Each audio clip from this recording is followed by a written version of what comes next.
Good morning. Good morning, Rabotai.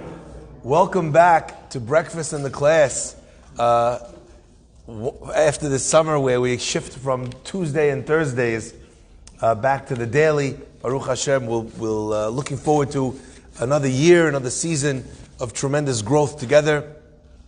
Thank you so much to everyone who's been sponsoring throughout the summer. Thank you for the future sponsorships as well. Hazaku Baruch. Today is Super Deluxe Breakfast and Class sponsored by, or this was actually when it was done on Monday, by Jacob Portes, dedicated in honor of his wife Ricky and in celebration of the birth of their baby girl, Mabruk. As well sponsored by Shlomo Suisa, dedicated in honor of Shlomo and Adi Kapetas. Welcome and come more often. Also sponsored by Shlomo Suisa, dedicated in honor of Rabbi Reuven Ibragimov, and dedicated in loving memory of Stephen Wagner, alav shalom, Leilu Nishmat Shmuel Yankov ben Mordechai, alav shalom, for his Askara and Yortzeit, sponsored by his children, Nancy and Robert. Breakfast in the class is dedicated in loving memory of Mrs. Lily Safra, alav shalom, Nishmat, Leah Badova Cohen Vechana, alav shalom, for her Shiloshim.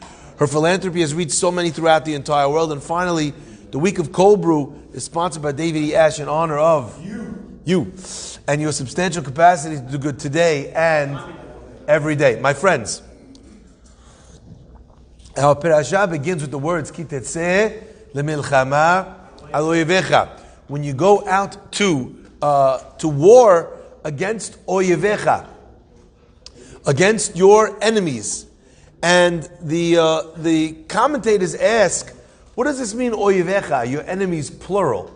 It should say oyevcha, which is a singular enemy. Normally, you don't go to war against multiple people. I mean, obviously, in Israel's wars more recently, we went out against many different enemies at the same time. But what is the pasuk trying to communicate by referring to the enemies in a language that refers to a plural, to numerous enemies? And not only that, it then continues, and as it speaks further, Vishavita Shivyo, right? And you will see, what does it say over there? It talks about, it shifts from a language of plural back to singular. So is it one enemy or is it many enemies? This is the question that the commentators ask on this pasuk. And there's one answer, and it's that answer that I'd like to focus on with you today. The Gemara tells us that the Yetzer Hara has 7 different names. B'ezrat Hashem will do a class on each of the 7 names of the Yetzer Hara. But the Yetzer Hara has 7 different names. And the question is, why does he have 7 different names? You know, does he change his name every time he goes on the witness protection program? Why does he have 7 names? Is he sapping people left, right, and center so everybody knows, they find out about that guy, so he needs to have another name? So why 7? Why does he have 7 different names? And the answer on a surface level, without getting too into it, is to communicate to us something very powerful. And that is that the Yetzer Hara, the evil inclination of a person, has many faces. But ultimately, those faces all belong to one being, the Yetzer Hara. So oftentimes, a person will feel in their life like there's so many different challenges that they might be dealing with, they might be going through. So many different things that are keeping them from perfection, that are keeping them from doing or being the type of Jew, the type of father, mother, son, brother, sister, friend that they could be. You know, maybe I'm a little bit too impatient. Maybe I'm a little bit too angry. Maybe I'm a little bit too self-obsessed. I feel bad about it afterwards when I've done something like that. So look, your person is liable at that stage to look at all of this and think to themselves, Shema Yisrael, you know, how am I ever going to climb this mountain?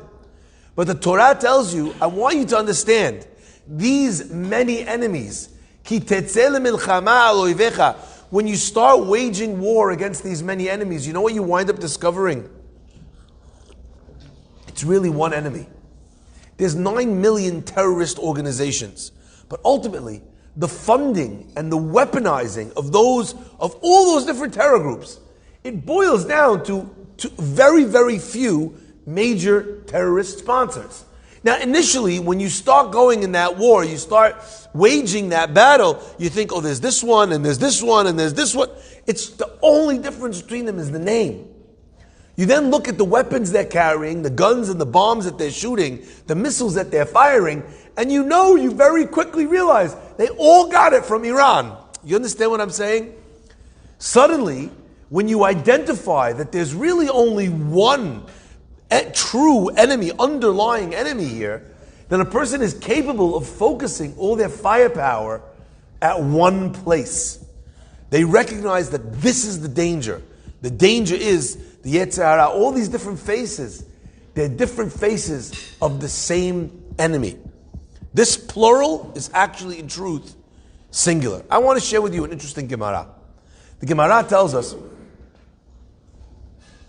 that if a person is afraid, ve'eno yodea, and he does not know why he is afraid. Let's say you're afraid, you see a big guy walking towards you, dark, what's it called? Shadow across his face, you can't see him, right? It's in the pitch black. The guy is running towards you, with a gun. You're terrified. That's not when you don't know why you're afraid. You know exactly why you're afraid. Some guy is about to mug you, okay? What happens if a guy suddenly fears? I don't know if you've ever felt this. You're walking along the street, everything's fine. All of a sudden, you just overcome with you feel that sense of pahad, fear. The Gemara says, what should you do? A person, says the Gemara, should read, at that point, he should say, Koreh Kiryat Shema. He should say Kiryat Shema. V'imu, and if he's b'makom atinofet, right? Why does he say Kiryat Shema? That will protect him. You say Shema Yisrael Hashem Elokeinu Hashem Echad, that will protect him. V'imu, and if he's b'makom atinofet, and if he's in a place of filth, in other words, there's the bed, he's in a bathroom near whatever, you're not allowed to say Pesukim or words of Torah in a place that's mitunaf, it's dirty, that's smelly. So what does he do in that case? The Gemara says, Yizaneki should jump 4 amot. He should jump 4 cubits. That's 8 feet, by the way, so I think we're all out of shape. If the Gemara is like, you're scared? Okay, do Shema. If you can't do that, just do the long jump from the Olympics. Jump 8 feet, okay? So, move to... What in the world, how does that help? Right, you're afraid, you don't know why you're afraid, you should do a long jump. What does that mean? Then the Gemara says, and if that doesn't work, or he can't do that, right? They had too many Dunkin' Donuts. He can't do that. What does he do? He says, the ha'izim, the goats in the house, in the slaughterhouse, shmenim mimeni, are fatter than me. So the Alter from Kelm, and I'm loosely going to base this idea on what he says. So not everything is as he says it. But he says, what are we doing here? We're witchcraft now? You're talking to demons? Don't take me. There's fatter goats in the, in reserve cut. What do you say? What is that? So the Alter explains, again, loosely. He says something magnificent. He says a person is afraid and they're not sure why they're afraid. What's it referring to? It's talking about a situation where a person has done something which causes him to be afraid.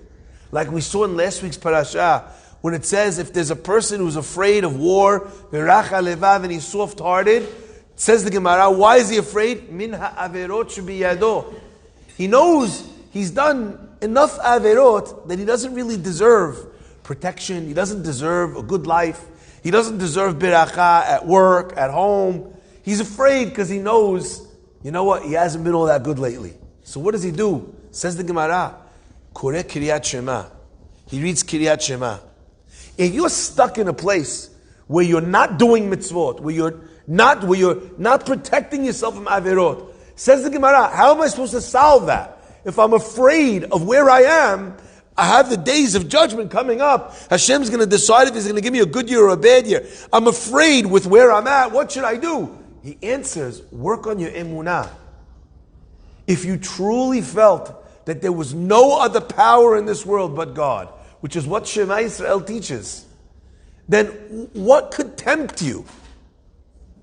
You know that any sin is going to get paid back. any beracha is going to be rewarded. You know that you don't need to steal or rob or lie in business, because ultimately the success is only going to come from Borei Olam. So you know what? If you're failing, if you're faltering, the Gemara says, focus on saying Kiryat Shema, work on your emunah. But what happens if he's in a makom hatinofet, if he's in a dirty place? Simply, it means that a person can't say the words of Shema. But on a deeper level, it means, what if a person has sunk in their life to a place of such depravity, of darkness, of filth, the things he's seeing, the things he's doing, the things he's getting up to, the way he's talking, the way he's acting, he can't access his emunah. The Gemara says, you know what the person should do? Yizanek, let him jump 4 amot. Always in the Talmud, the concept of 4 amot describes a person's area. Like as an example, when we talk about arba amot shel adam, the 4 amot of a person are koneh for him. They acquire for him. We have this idea that HaKadosh Baruch Hu, en la HaKadosh Baruch Hu be'olamo, ela dalid amot, the 4 amot of halakha. So 4 amot indicate one localized place. The place where something is. Says the Gemara, if you're in such a rut that you don't feel that spirituality is speaking to you, then you know what you need to do. You need to create a physical change in your life. You need to move your apartment. You need to move to another city. You need to get out of that space. Shift your jobs. Create a change so that you're no longer in the same space. And that's the idea of mishanem makom, mishanem mazal. Change your place. Change your space. Do something that pulls you out. Because amazingly, sometimes the things that keep us in the routines that we're in are things that you wouldn't think. You're living on the same block every time. You make the same mistake because your body is used to the habit of that thing. Even something as simple as taking a different route might change the way you're behaving, the way you're thinking, the choices that you're making. Okay? Now, my friends, the last thing the Gemara says, well, what happens now if you're incapable of making that change? Shifting yourself, your space in your life. What do you do then? Your emunah, you can't access working on it. You're just not in that place. You're in too dirty a place, yani. Then the Gemara told you to shift. You couldn't shift. You couldn't jump. You're stuck. What do you do then? Says the Gemara, you say, ha'izim, the goats at the slaughterhouse are fatter than me. What? Listen to this. The author explained that imagine 2 goats chilling, right? Like the goats that they are in the backyard of one Joe Cohen, okay? Goat number 1 turns to goat number 2. LeBron says to Jordan, he says, right? He goes, this guy, Joe, he's the best ever. The guy every morning, he wakes up, he feeds us breakfast, he gives us a big fat lunch, dinner. Look at this guy. Look at how much food he gives us. It's brilliant. We love him. And not only that, he must love us. Little do these goats know that the more he feeds them, the fatter they get, the closer they are to being slaughtered and eaten for meat. So what seems like the owner's largesse, his kindness, his feeding is actually, what is it doing? It's taking you closer to death's door. Says the Gemara, let the person consider, if he can't pull himself away and his emunah is not accessible, let him consider that sometimes the things that seem to us to be the most desirable of things are actually something that's destroying us in our lives. They're bringing us closer to rock bottom. And when the person thinks that, you know what, I'm doing pretty good, I don't want to change, I'm comfortable. Do you know what? The most comfortable people are the animals right before they get slaughtered. They're feeling really good about themselves. They're feeling really full. And that hopefully will jar the person out of his complacency and back here. So my friends, when we look at the Yetzer Hara, when we look at the difficulties that we experience in our life, it is important to understand that ultimately it's not many flaws that we have, We're not basket cases. It's not impossible for us to get better. All that is just the Yetzer Hara trying to convince you not to try. But at the end of the day, you know, and I know, that the evil inclination was given a mission by God, and that was to tempt us each and every day. And ultimately, that trainer, that malach, that angel called the Yetzer Hara, he will try whatever it takes. But if you know who he is, it really doesn't make a difference. I want to give you an example. They say a joke about this guy walks into into an electronics store, and he points. He says, "I'd like to buy that TV." The guy says, "I don't sell to dibs. I don't sell to fools." The guy says, "Well, I can't believe what's going on. I want to buy TVs. I'm sorry, I don't sell to fools. We don't serve idiots in this store." And the guy walks out, goes and buys himself the glasses with the fake mustache. Right? He comes back in with his disguise. He's sure the guy's gonna. He points again. He says, "I'd like to buy that TV." The guy says, "I already told you, I don't sell to idiots here." I can't believe it. He goes, he gets glasses, the mustache, fake beard, a cowboy hat, comes in again, points again. He says, "I'd like to buy the TV." The guy says, "I'm sorry, we don't serve idiots in the store." The guy says, "I don't understand. How'd you know it was me? All these disguises." The guy says, "Only an idiot points at a microwave and asks to buy that TV." Ultimately, the guy knows and he sees through all the disguises because it's the same game. The Yetzer Hara has many faces, but it's the same game. Don't be fooled and don't be discouraged, because ultimately you have one opponent and it's only him. It's only the desire that a person has. It's only this thing that keeps telling us, you know what, if you do the wrong thing, you're going to be happier. But you know what, every time we do the wrong thing, we're not happier. Maybe we are for a few seconds, but at the end, afterwards, we're never happier. Once you learn his game, how much of a fool do you have to be? You know what they say, fool me once, shame on you. Fool me twice, shame on me. The Yetzer Hara just fools you again and again and again and again. Eventually, don't you learn his MO?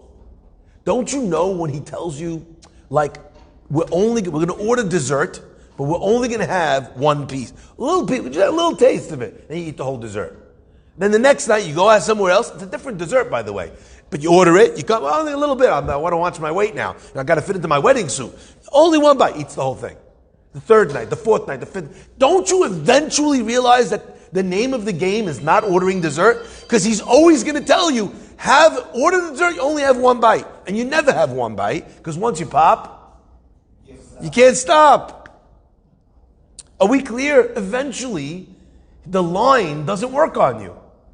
The Yetzer Hara, you know what, for all of his faces, it's remarkably similar. If you could see through that Oivecha is actually, this plural enemy, is actually the same singular guy, then, like we said, fool me once, shame on you. Fool me twice, fool me 7 times, fool me 7 million times. Shame on me.